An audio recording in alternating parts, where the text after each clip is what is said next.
In A magnetic field energy stored in A magnetic field आपल्याला हा part पाहायचा आहे. इथं या ठिकाणी या ठिकाणी कंडक्टिंग कॉईल घेतले आहे. या कंडक्टिंग कॉईल भोवतालचा मॅग्नेटिक फ्लक्स चेंज केला. या ठिकाणी मॅग्नेटिक फ्लक्स याच्याभोवती चेंज केल्यानंतर ह्या कॉईलमध्ये काय होणार, EMF इंड्यूस होणार. आणि मग हा इंड्यूस्ड EMF काय करतो, ज्या क्रेमवर त्या झालं त्या क्रेला तो काय करतो, अपोज करतो. म्हणजेच ती energy has to be spend to overcome it. म्हणजे ते स्पेंड त्या ठिकाणी ते ओव्हरकम करण्यासाठी एनर्जी स्पेंड होणार आहे आणि ते मॅग्नेटिक फील्डमध्ये त्या ठिकाणी स्टोअर होणार आहे. म्हणजे मॅग्नेटिक फील्डमध्ये एनर्जी स्टोअर होणार आहे. ठीक आहे.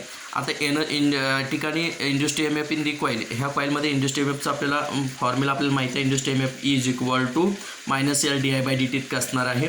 आणि मग त्या ठिकाणी समजा या ठिकाणी हा चार्ज DQ हा चार्ज इथं या ठिकाणी समजा इकडे जात असेल, ह्या कंडक्टिंग कॉईलमध्ये DQ हा चार्ज इकडे जात असेल तर त्याच्या विरुद्ध दिशेला या ठिकाणी काय करणार, अपोज करणार. म्हणजे या ठिकाणी वर्क घडणार आहे. इथं घडलेलं कार्य वर्क किती असणार, DW असणार.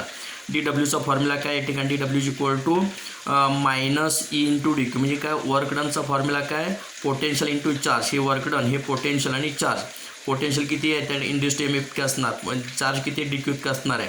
म्हणजे इतकं या ठिकाणी वर्क घडणार आहे. आता ईचा फॉर्म्युला आपल्याला माहिती आहे, इज इक्वल टू -L/di/dt. ती किंमत त्याच्यामध्ये सबस्टिट्यूट करायचं आहे. ईची किंमत तिथं सबस्टिट्यूट करा.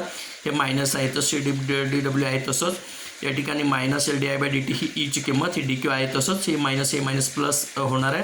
हे DW आहे तसं, इथला L आहे तसंच, या ठिकाणी इथला DI आहे तसं घेतलं. इथं DQ/dt पण आहे तसं घेतलेलं आहे. आता या ठिकाणी इथलं L आहे तसं, DW आहे तसंच, या ठिकाणी L आहे तसं घेतलेलं आहे. इथला DI मात्र इथं घेतलेला आहे. आणि DQ/dt म्हणजे काय, करंट. DQ/dt म्हणजे काय, करंट घेतलेलं आहे. ठीक आहे. मग इकडं पण इंटिग्रेशन घ्या, इकडं पण इंटिग्रेशन घ्या. Integration of DW is equal to W. म्हणजे या ठिकाणी DWचं इंटिग्रेशन घेतल्यानंतर W मिळणार आहे. म्हणजे work done, total work done. ठीक आहे. आणि इथं काय, हे L बाहेर घ्या आणि integration of I into DI येणार फ्रॉम 0 टू I. म्हणजे या ठिकाणी याचं लिमिट काय 0 आणि याचं I असं असणार. ठिकाणी L आहे तसं, याचं I/DIचं इंटिग्रेशन किती, I²/2. ही व्हॅल्यू सबस्टिट्यूट केल्यानंतर ह्याचं उत्तर किती येणार, I²/2. म्हणजेच काय, W is equal to ½ L I². या ठिकाणी काय असणार, ½ L इंटू I² असणार. म्हणजे ह्याला आपण काय म्हणतो, या ठिकाणी energy stored in magnetic field. म्हणजे मॅग्नेटिक फील्डच्या स्वरूपामध्ये इतकी एनर्जी तर त्या ठिकाणी काय झालेलं आहे, स्टोअर झालेलं आहे. मॅग्नेटिक फील्डच्या स्वरूपामध्ये स्टोअर झालेली एनर्जी. ठीक आहे. जसं त्या ठिकाणी हे मॅग्नेटिक फील्डमध्ये असणार तसं इलेक्ट्रिक फील्डमध्ये पण अशाच पद्धतीने असणार. या ठिकाणी इलेक्ट्रिक फील्डमध्ये समजा या ठिकाणी हा कंडेन्सर घेतला, हा कंडेन्सर घेतल्यानंतर या ठिकाणी ह्याची कॅपॅसिटी C आहे. आणि मग या ठिकाणी ह्याच्यामध्ये हे जे माध्यम आहे, ह्या माध्यमामध्ये समजा इथं या ठिकाणी चार्जिंग होत असताना मध्ये एनर्जी स्टोअर होणार आहे. आणि ती स्टोअर झाली एनर्जी म्हणजे electrostatic energy in the medium is equal to काय, फॉर्म्युला आपला या ठिकाणी ½ CV² किंवा ½ Q²/C. म्हणजे इलेक्ट्रोस्टॅटिक एनर्जी इतकी स्टोअर झाली इलेक्ट्रिक फील्डच्या स्वरूपामध्ये. त्या ठिकाणी इलेक्ट्रिक फील्डमध्ये ½ CV². C म्हणजे काय, कॅपॅसिटी. C म्हणजे काय, पोटेन्शियल. इथं या ठिकाणी Q म्हणजे चार्ज आणि C म्हणजे काय, कॅपॅसिटी. म्हणजे अशा पद्धतीनं या ठिकाणी इलेक्ट्रिक फील्डमध्ये या ठिकाणी म्हणजे इलेक्ट्रिक काय म्हणतो आपण, ह्या मीडियममध्ये एनर्जी या ठिकाणी साठवलेली आहे.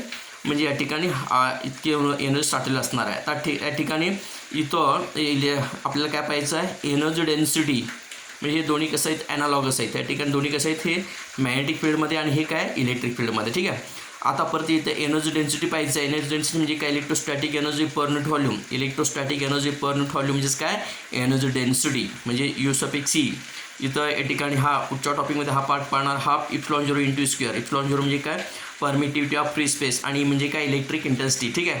इलेक्ट्रिक फील्डच्या स्वरूपामध्ये. आता आपल्याला मॅग्नेटिक फील्डच्या स्वरूपामध्ये पाहायचं असेल, magnetic field per unit volume U∗B is equal to 1/2 μ0 into B² असं असणार. ठीक आहे. म्हणजे अशा पद्धतीनं या ठिकाणी μ0 म्हणजे काय, परमॅबिलिटी ऑफ फ्री स्पेस. μ0 म्हणजे काय, परमॅबिलिटी ऑफ फ्री स्पेस.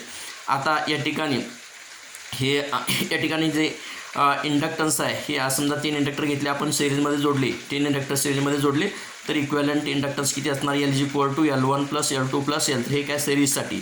त्याच पद्धतीने पॅरललला समजा हे 3 इंडक्टर पॅरलमध्ये जोडले तर त्या ठिकाणी इक्विव्हॅलंट इंडक्टन्स किती असणार, 1/L is equal to 1/L1 + 1/L2 + 1/L3.